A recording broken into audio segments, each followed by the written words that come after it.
ladies and gentlemen, 7th grade crew, I am super excited to introduce to you Mark Chestnut, who is a travel writer. Having travel in your job profession, to me, it was like, woo, sounds so fantastic, considering that we oftentimes report to the same place every day. But without further ado, here is Mark Chestnut, who's gonna, talk to you about their profession. All right, Mark, thanks again for joining us. Thanks a lot, and hi everyone, and thank you so much for having me here. So as you know, my name is Mark Chestnut, and I live in Jackson Heights, Queens, so not too far from most of you probably. And I am indeed a travel writer and photographer. And my work has appeared in a lot of different media outlets, some of which you might have heard of, places like Photos, the Huffington Post, Orbitz, the travel website, the Miami Herald, and the in-flight magazines of American Airlines, Aeromexico, and Avianca. To name a few. So I'm going to talk to you a little bit about my career and how I became a travel writer and followed my own dreams and passions. But I also want to talk a bit about how you should follow your passions in life too, whatever they may be, because you can always turn them into something really great. So as I'm talking, even if you're not that into travel or if you haven't traveled much, it doesn't matter. I want you to think about what makes you excited, and what are the things you like most in school, but also outside of school. Because with the right planning and a decent education, you can really do some surprising and interesting things in your life in the years to come. I love my job because I get to travel all over the world. Not so much right now, but in general. I have some cool experiences. I stay in amazing hotels and meet people from all over the place. And then I take photos and write about my experiences for magazines and websites. And I also have my own travel blog called LatinFlyer.com, which focuses on travel to Latin America, as well as I have my social media channels, the usual things like YouTube, Instagram, Facebook, all that kind of fun stuff. So I've done some really fun things in the course of my career. I've walked on the Great Wall of China in the snow. I've ridden a camel around the pyramids of Egypt and the deserts of Morocco. I've jumped off a cliff in Rio de Janeiro. And especially important for today, I've actually celebrated Cinco de Mayo in the town where it was born, in Puebla, Mexico. But things aren't always fun, because life isn't always fun. I work almost every day, and I get sick sometimes when I travel, because you know how that can happen. So I've been sick in some of the coolest places, most interesting places on earth, in Austria and Egypt and Texas and Ecuador and Mexico. You never know what's going to happen when you travel, but that's part of the excitement, and for me, it's worth every minute of it. I also love my job because it's allowed me to travel places and see things that I probably would not have been able to do with any other job or even on my own money, as a vacation. So I get paid to do things that most people do on vacations. So I think that's pretty great. But I didn't grow up with a lot of money or the ability to travel a lot. When I was growing up, it was just my mother and me. But I did always love traveling from a very young age. I was a creative kid, slightly weird kid, kind of a misfit, and I didn't always fit in. But travel helped to take me to other places and understand there is excitement and there is acceptance in other places in the world. So no matter how things were going at school or at home, I always looked forward to traveling with my mother. We went away to visit my grandparents in Kentucky several times a year. We took some other road trips with family as well, and that really helped to give me the travel bug. And my mother also helped me to encourage to follow my passions in life. And it was my love of travel and my desire to find a place where I felt like I belonged that helped me to decide that I wanted to go away to college. So college was a really important time for me, and it was also some of the most fun that I've ever had. College really opens up your mind and your eyes in new ways. You get to meet new people, you learn and study topics that really interest you because you get to choose a lot of the things that you study when you're at college, and you get ideas and inspiration about what you might want to do in the future with your life, with your career, with your work. And where you might want to live. So you'll have so many more options and more control over your life, regardless of what you choose to study. When I was getting ready to go away to college, my mother said I could go anywhere I wanted as long as it was a state school in New York State because we didn't have a lot of money. And so I ended up going to the State University of New York at Albany, which I liked a lot because it was a big city compared to the small town where I was from. You all are from the big city, but I'm from a small town. And I also liked it because it was 4.5 hours away on Greyhound bus from Brockport, my hometown. So I had the distance that I felt I needed in order to feel like I was really on my own. So one important lesson regarding college is that you need to realize you don't have to be rich to go away to college. You can apply for financial assistance, you can apply for scholarships if you got good grades, and you can choose more affordable colleges. That's all of those things. So whatever you do, the long-term effect is similar. You're going to have more options for doing great things with your life if you pursue your studies and pursue your passions. I didn't even enter college with a specific career goal. I wasn't sure what I wanted to do, but I gradually realized that writing and languages were among the few things that I could do decently and that I really enjoyed. So I started studying communications, French, and Spanish. And one thing I found is that knowing more than one language is such an amazing advantage in any career, and in my work, it's even more of a help. So if you're good with languages, you may already speak Spanish, you're already ahead. So you're going to have even more opportunities. So that's so cool. Can I respectfully pause you there, Mark? We have a few student questions that sure. I want to fit in. Sure. The kids seem eager and they're coming across. So a question that we probably all have since hearing, all of the places you traveled. What is or where is your favorite place to travel to?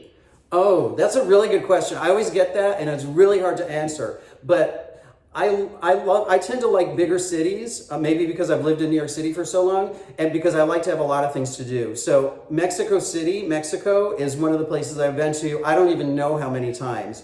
Because it's kind of like New York in that there's like museums, there's shopping, there's nightlife, there's history, there's ruins, it's fascinating. So I like big cities like that, but I've also loved places I've only gone once that I've really loved are Morocco, for example, and South Korea. Japan I've been to twice. So it's almost impossible for me to say what is my absolute favorite destination, but there are things that I love about just about every place where that I've been, but those are some of my favorites. Awesome. Some students were curious about what got you interested in traveling to other countries, and maybe how did that turn into a career, or was it a career and then you decided to travel? The process on you choosing this career. It came first as like a personal thing that I just like doing. And so the career came after, because I already loved traveling, because I started traveling, when I was really little, just to visit family. It wasn't like some glamorous vacations that I took with my family, with my mother. But it was just getting on the road or flying. I always loved that. And so it wasn't like I was thinking from the very start, or as soon as when I was in high school or seventh grade, oh, this is what I want to do. But in seventh grade, I already knew that I loved to travel. And so it just took me a few years. I wasn't as smart as some people maybe, because it took me years to figure out, oh, these are some possible job options for someone who likes to travel. And so I kind of put it all together gradually, because I knew I liked to travel. I knew I liked to write and to create and to take photos and things like that. So it all gradually came together, and that's kind of how I steered myself career-wise. Awesome. Bouncing off of that response with your photos and your content, is there a social media platform that you use to put some of this content up there?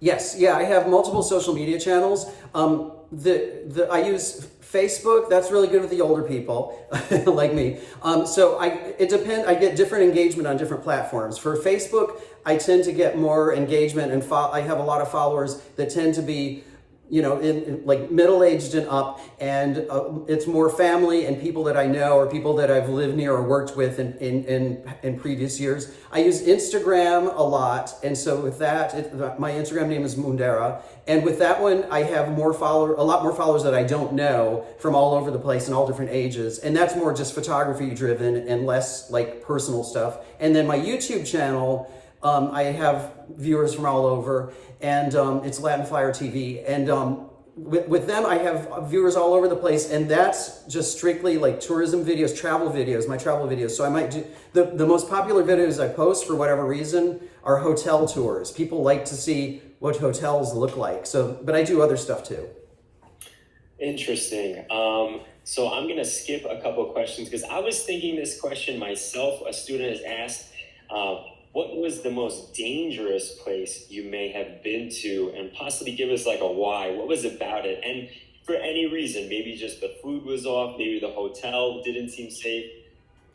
Ooh, that's a really good question too. I like that. Okay, dangerous stuff. I was in Caracas, Venezuela during a coup attempt.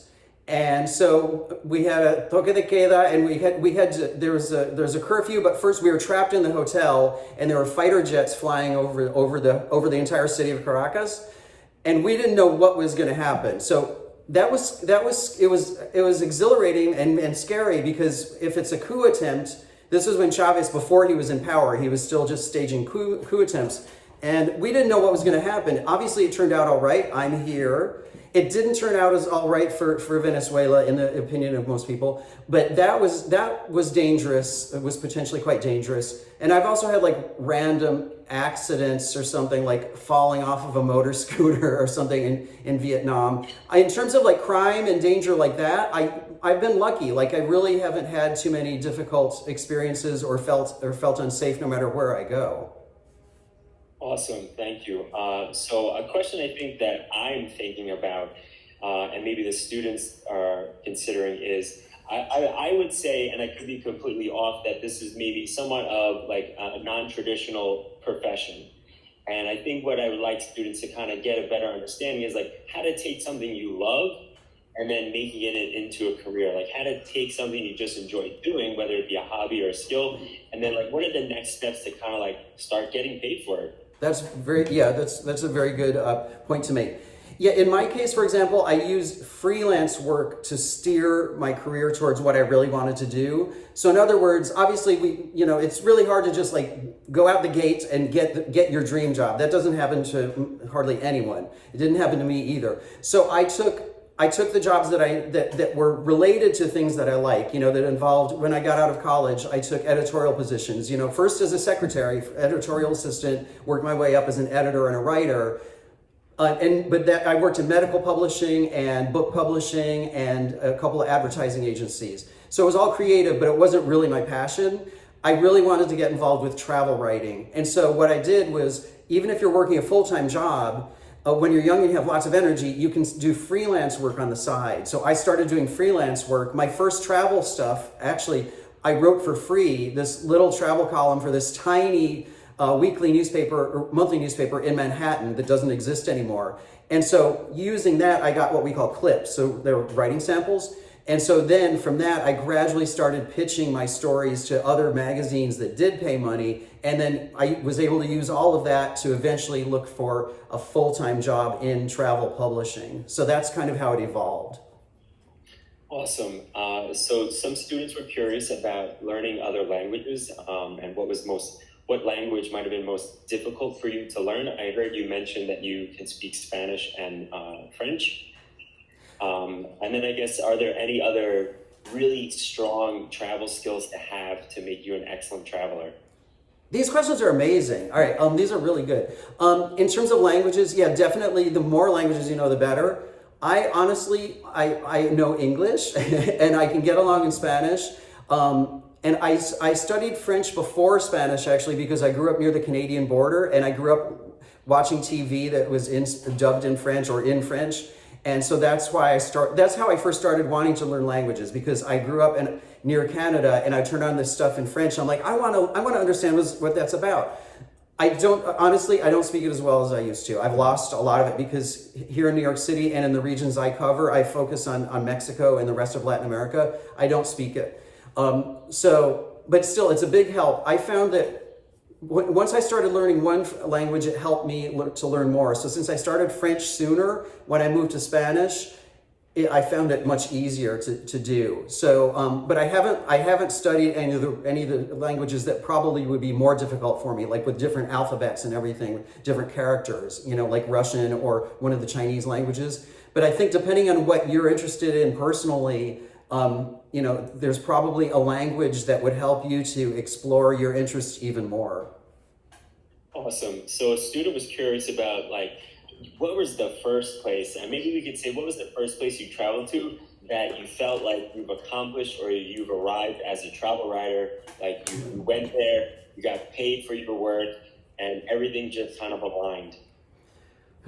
Yeah, my very first press trip ever. Press trips are what we call it, like when it's a hosted trip that a travel writer goes on. Some tourism board or a hotel will contact you and say, "Hey, will you come? We want to bring you to where we are," and then you write about it and take photographs. So my very first press trip ever was to Jamaica, to Negril on the west coast of Jamaica, which is beautiful. And that was when I first started working full-time at a travel publishing company. I was working as an editor and they sent me there. So that was the first time that I felt like, wow, I'm on a press trip. I'm a real travel writer. They're treating me like a travel writer and I'm getting, insider access to see, the hotels and the tourism sites and everything. So that was my first introduction and it was very exciting. A question of my own is, did you jump off the cliffs at Rick's Cafe? Did I what? Jump off the cliff at Rick's Cafe in Negril? You know what? No, that's the one thing I didn't do. And so that's one thing when you travel, there's always some regrets. Like, I didn't have time to do that. There are countless stories where like I've gone certain places and like I have a list of 5,000 things I want to do and I don't get to do them all. So yeah, there's always a little bit of frustration. Excellent. So one student was curious if you had like a backup plan profession, if like this wasn't going to work out for you, what was something else you might have gotten into? Right. I do have backup plans. I've always had backup plans because that's a very good thing to have. My fallback things they're all kind of still related to what I do. So they may not be related to, specifically to travel, but they're related to writing or editing or, content creation, as we call that, So I've worked in medical publishing and I've worked in book publishing and for a couple of advertising agencies, and I've done proofreading too. So if you're a writer like me or a photographer like me, there are related things that you can do. So, and honestly, like I started falling back on some of that during the pandemic, when the pandemic started, because I didn't travel for 3.5 months or almost 4 months because it was basically impossible last year. So during that time, it is very good to have other things that can still be related, but that you can fall back on if one thing doesn't quite work out. Awesome. So here's a great question I think many people might be curious about is, what inspires you or your work to go out and maybe, find that next best destination or just cover something that uncharted territory? I'm motivated by a lot of different things. I'm really excited about discovering new places. Well, they're new to me, so for me it's a discovery. But I liked as a writer, and what motivates me as a travel writer is I like to try to highlight things that people might not already know about. Now, granted, I still write a lot about places and things that people do know a lot about. So, because Cancun, for example, I go to Cancun multiple times a year just because I have to, because it's one of the top tourism destinations in Mexico, and I cover Mexico. But I love to explore lesser known cities. Just talking about Mexico still, for example, I've been to smaller cities that a few years ago I probably never even heard of, like Jalapa or Valle de Bravo or whatever. But I like exploring different places that are off the tourist path to help to show people what destinations are really like and what culture and living is really like in a destination beyond just the standard tourist sites. Thank you. So I think we have a few more minutes left. If we can maybe just touch upon, I think it was a really strong point to remind students that although you might be directed or intrigued to have a certain profession, that profession oftentimes when you find it has so many different branches that you can, take a dive at to try. So for students, what would you say like the next best thing they could do as a middle school student in giving them some direction? Like in terms of career-minded things that they might be able to do right now? Yeah, well, I think there's a lot of things that you can do. I mean, one thing is just to be really mindful, be really cognizant about what motivates you as a student. And everyone is in 7th grade today, right? So as a 7th grader, what are the things that really excite you? Which classes do you really like? What parts of those classes do you like? But also what activities, what things really motivate you outside of school? And because it can be surprising, it may not seem like something that could lead to a career choice or a study choice, but it really may be able to do that. So, really think about yourself and what motivates you, what excites you to move forward, and see what kind of opportunities you might find there. Mark, I just want to thank you on behalf of everybody at our school, CASA. I know the students, I'm sure, took many great points from this presentation. I know myself, really interested in it and could probably continue asking you questions about it. But thank you again for your time. We do appreciate it. And we hope you continue your travels and, enjoy. Thank you so much for having me today. And thank you everybody for the questions, because these have been some of the best interview questions I've ever heard, because you really made me think. So it's been a fun experience. And whatever you all do not give up. I had to apply 4 different times at the same company in order to get my first dream job as a travel writer and editor. So don't worry, just keep trying and go after what motivates you. And have a good day, everyone. Amazing. Thanks, Mark. Thank you so much, Mark. Okay, bye-bye.